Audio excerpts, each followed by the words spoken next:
ਅੱਧ ਅਸਮਾਨੀ ਦੱਸਿਆ ਕਿ ਅੱਧ ਅਸਮਾਨੀ ਉੱਡਦੇ ਹੋਏ ਪੰਛੀ ਨੂੰ ਅੱਧ ਅਸਮਾਨੀ ਉੱਡਦੇ ਹੋਏ ਪੰਛੀ ਨੂੰ ਨਜ਼ਰਾਂ ਨਾਲ ਸ਼ਿਕਾਰ ਕਰਾਂ ਤੇ ਮੰਨੇਗਾ।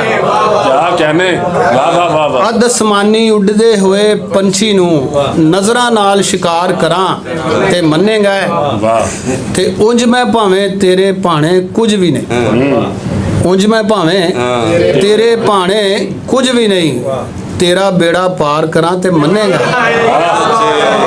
वाह वाह वाह वाह ਉਂਝ ਮੈਂ ਭਾਵੇਂ ਤੇਰੇ ਭਾਣੇ ਕੁਝ ਵੀ ਨਹੀਂ वाह जी वाह ਤੇਰਾ ਬੇੜਾ ਪਾਰ ਕਰਾਂ ਤੇ ਮੰਨੇਗਾ। ਔਰ ਤੇਰੇ ਅੱਗੇ ਹਾਰ ਕੇ ਆਪਣੀ ਆਕੜ ਨੂੰ ਤੇਰੇ ਅੱਗੇ ਹਾਰ ਕੇ ਆਪਣੀ ਆਕੜ ਨੂੰ ਮੈਂ ਆਪਣਾ ਇਨਕਾਰ ਕਰਾਂ ਤੇ ਮੰਨੇਗਾ। ਤੇਰੇ ਅੱਗੇ ਹਾਰ ਕੇ ਆਪਣੀ ਆਕੜ ਨੂੰ ਮੈਂ ਆਪਣਾ ਇਨਕਾਰ ਕਰਾਂ ਤੇ ਮੰਨੇਗਾ।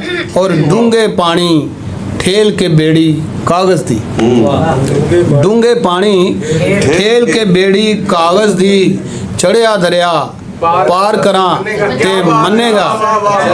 ਡੂੰਘੇ ਪਾਣੀ ਠੇਲ ਕੇ ਬੇੜੀ ਕਾਗਜ਼ ਦੀ ਚੜਿਆ ਦਰਿਆ ਪਾਰ ਕਰਾਂ ਤੇ ਮੰਨੇਗਾ। ਔਰ ਤੇਰੀ ਖਾਤਰ ਆਡਾ ਲਾ ਕੇ ਆਪਣੇ ਨਾਲ ਤੇਰੀ ਖਾਤਰ ਆਡਾ ਲਾ ਕੇ ਆਪਣੇ ਨਾਲ ਆਪਣੇ ਉੱਤੇ ਵਾਰ ਕਰਾਂ ਤੇ ਮੰਨੇਗਾ।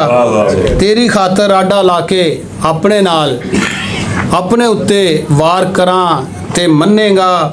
ਵੱਖਰੀ ਜਈ ਕੋਈ ਕਾਰ ਕਰਾਂ ਤੇ ਮੰਨੇਗਾ। ਵੇਲੇ ਦੀ ਕੰਧ ਪਾਰ ਕਰਾਂ ਤੇ ਮੰਨੇਗਾ। ਬਹੁਤ ਸ਼ੁਕਰੀਆ।